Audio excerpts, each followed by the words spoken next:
Yes, good morning, everyone. It's Lori. Thanks for tuning in. Um, Today we're going to look at the proof that our government has known for decades, the harmful effects of 5G, deadly effects, and have kept it from us. So we're going to start off with this document that is unclassified from the Naval Medical Research Institute. The abstract of this document is more than 2,000 references on the biological responses to radio frequency and microwave radiation, published up to June 1971. This document was written in 1972. Okay, so let's do a little bit of quick background of Naval Medical Research Institute. The Naval Medical Research Institute, or Center, it was NMRC at first, is an agency that performs basic and applied biomedical research to meet the needs of the United States Navy, Marine Corps. Its areas of focus include study of infectious diseases, biodefense, military medicine, battlefield medicine, and bone marrow research. It was founded in 1942. Its headquarters are in Maryland, Silver Spring, Maryland, but it has a base in San Diego, Ohio, and in Texas. So that's a little bit of the background of this research center. Back to the document, which I will put up at Freedom Docs, because this needs to be sent to all of your local people, all of your local senators, just like we sent off for the vaccine. Fire off these letters with these documents to your mayor, senator, governor, representatives, whoever. Send it to your local newspaper.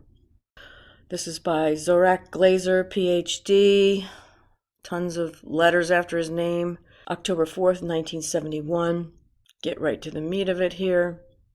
I don't know if it was classified at first and then unclassified or declassified. I'm not sure about that.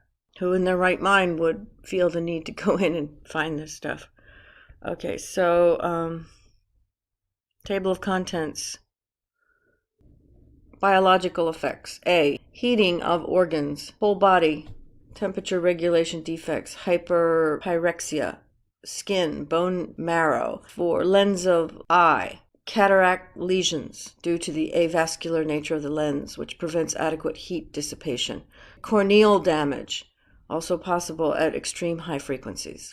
Genitalia, tubular degeneration of testicles. Brain, sinuses. Metal implants, this is an old document, so sometimes it's messed up. Metal implants, burns near hip pins. So if you have anything metal in your body, watch out. Striated muscle contraction, alteration of diameter in blood vessels, increased vascular elasticity, dilation. Changes in physiologic function, liver enlargement, altered sensitivity to drug stimuli, decreased fertility to sterility, altered sex ratio of births, more girls. And he puts an exclamation point, which is kind of an interesting little side note there. Altered menstrual activity, altered fetal development, decreased lactation in nursing mothers, reduction in urine output, altered renal function, changes in conditioned reflexes, decreased electrical resistance of skin, changes in the structure of skin receptors, blood carrying systems, altered blood flow rate, alterations in sensitivity to light, sound, and olfactory stimuli, functional and pathological changes in the eyes, decrease in size of blind spot, altered color recognition, lacrimation, trembling of eyelids, hemorrhage in the lungs, liver, gut, and brain, generalized degeneration of all body tissue at fatal levels of radiation, loss of anatomical parts, death, dehydration, central nervous system effects, headaches, insomnia, restlessness, awake and during sleep, seizures, convulsions, psychological disorders, neurasthenia, general bad feeling, depression, impotence, anxiety, lack of concentration, hypochondria, dizziness, hallucinations, sleeplessness, sleepiness, insomnia, increased irritability, decreased appetite, loss of memory, scalp sensations, increased fatigability, chest pain, tremor of the hands, or shortened lifespan, blood glucose concentration increase. That's why so many people are getting diabetes, including me. Blood histamine content, cholesterol and lipids, high blood pressure, vascular disorders, thrombosis, hypertension, enzyme and biochemical change. I'll just leave this here and you can look over all the disorders, but it's incredible. This is definitely the slow frog boiling syndrome. Genetic and chromosomal changes, mutations, Mongolism, somatic alterations, tumors, miscellaneous effects, sparking between dental fillings, peculiar metallic taste in your mouth, loss of hair, brittleness of hair, sensations of buzzing, vibrations, pulsations, tinnitus probably. Everybody's complaining about tinnitus, tickling about the head and ears. The bibliography has over 2,300 citations here. So as you can see, this is pretty thorough. And the military runs everything, so they're always 100 years ahead of us, if not more.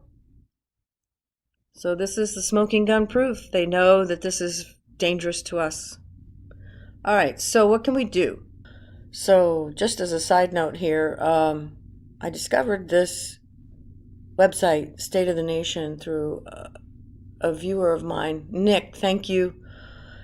She sent me an article about Erin the nurse and how they did a deep story about Erin the nurse, and apparently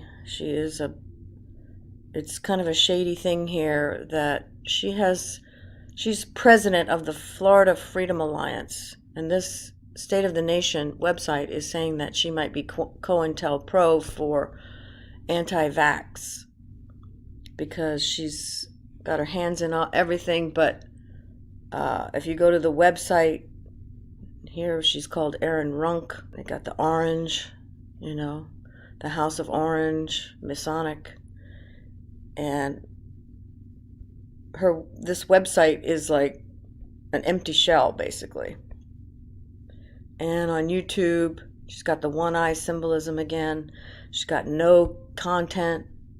So if she's president of this corporation, why is she, she's got the sexy honeypot look going on there, as do all these other women, off the shoulder black straps. Bring the men in. So that's just an aside, and I'll leave the link for this too. But I discovered this website, State of the Nation, which I really like. It's got a lot of really, really good information on here. So now continuing with the 5G. This is the sample letter, and I'll put this up at Freedom Docs too. You can download this. You can change it. This is in Word format. You can delete it if you want. I think it's best to keep it one page when you send it to your representative, but there's a lot of information in here, and you never know, you might want to send the whole thing. I might send the whole thing, but here's a sample letter of what you might want to say to your congressman or your mayor. Here is the official court document, $1 trillion class action suit of all these corporations against the Federal Communications Commission of the United States of America. So this has already been filed. It was filed a little more than a year ago, and it is basically it's about implementing, fast-tracking the 5G stuff. From what I can understand, I hope our community attorneys are watching, and please take a gander at this and get back to me about it, because it's something about the September and the August order. It's basically focusing on the August and September orders to implement, I think, the infrastructure for 5G within 60 days. That's my understanding. And so the companies are fighting back and saying, we can't do this. I don't know, this is not addressing the 5G dangers. This is addressing putting it in so fast without local authorities doing proper due diligence. At least that's my understanding. Prudential considerations. The grant of an abeyance depends on prudential considerations. And they're saying that the Federal Communications Commission allows itself to take as long as it wants to review things after orders are put out. So they're saying, you have to fast track your review for us to implement this. I think that's what it's saying. I'm not sure, but I think that's what it's saying. But I'd have to get a lawyer to look at it to really be sure. All of you legal people out there, please read it and let us know. I just format the documents. I'm not a lawyer. I believe that Americans deserve to know what the health effects are, not to prejudge what scientific studies may show, and they deserve also a commitment to do the research on outstanding questions. So my question for you, particularly Mr. Gillen and Mr. Perry, how much money has the industry committed to supporting additional independent research?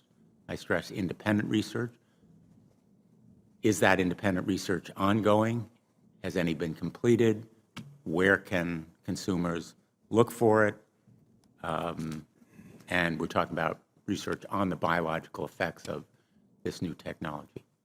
Thank you, Senator. I think, thank you for your focus on the issue.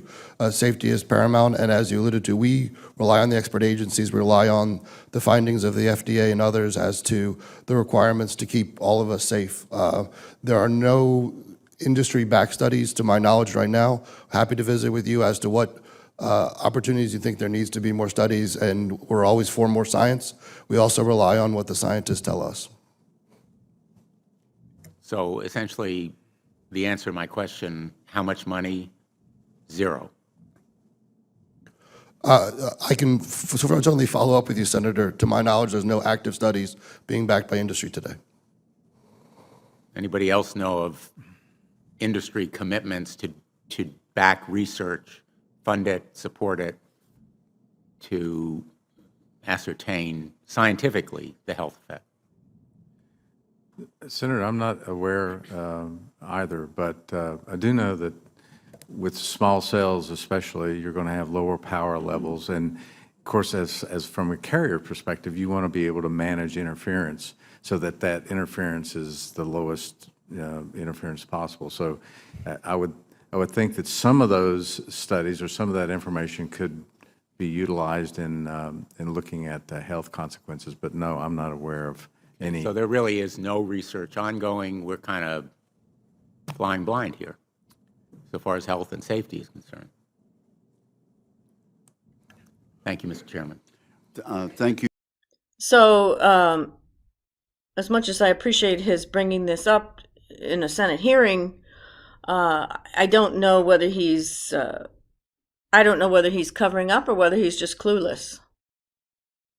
We never know, because nobody's going to admit in public that they had this information and didn't apply it. I have a feeling that he might just be clueless. I think these people in Senate, in these positions, are sometimes often clueless about everything. So my suggestion to all these senators and representatives is they need researchers. In my area, all the infrastructure work is being done, and they put on these yellow guy markers, they're called, to signify where they've done the work and what wires will be changed, probably. But there's been so much upheaval in traffic and, redirecting traffic and detours and big cement posts put in and new sidewalks with big tubes underneath. And so, they're setting it up. So we have to let our representatives know, even though they're order followers, make your voice known.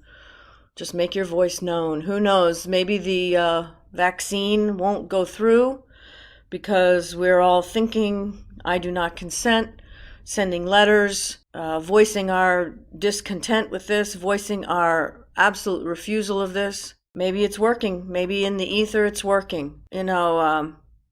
All these old esoteric books talk about the karma, these people, there's ways that it goes back on them.